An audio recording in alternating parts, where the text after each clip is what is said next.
ভাই আমি খুব গর্ববোধ করব আমার শেষ বয়সে যদি নাকি ধরেন আল্লাহ মাফ করুক এমন কোনো সমস্যা হয়, আমারে মানুষ সাহায্য তুইলা তারপরে আমার সেই সমস্যার সমাধান করতে হয়, আমার চাই একটু কষ্ট থাকবে না।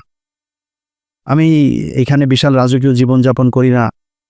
এই যে কথা বলছি না, এই ছোট্ট একটা ঘরের মধ্যে ওই যে পেছনে দরজা, খুব সমস্যা হয় মাঝে মধ্যে, ওই রুম থেকে বের হইতে পারেন আমি ভিডিও তৈরি করার সময়। একদম আক্ষেপ নাই, ছোট বাসায় আছি, আলিশান জীবনযাপন করি না, সমস্যা নাই তো। ধরেন এই হচ্ছে একটু ভালো বাসায় থাকতে পারতাম। আল্লাহর রহমতে যা খাইতে চাই খাইতে পারি, আল্লাহ সেই সুযোগ দিয়েছে ভাই।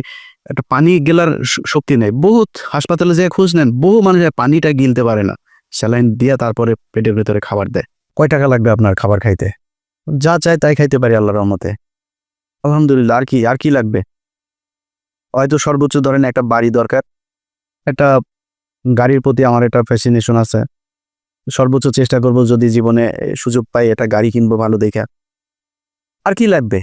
সচ্ছল চলাফেরা খাইতে পারলেই হলো। আল্লাহ যেন মানে এমন কোনো পরিস্থিতি তৈরি না করেন নিজের দৈনন্দিন প্রয়োজন মেটানোর মতো টাকার জন্য যেন কারো কাছে যাইতে না হয়।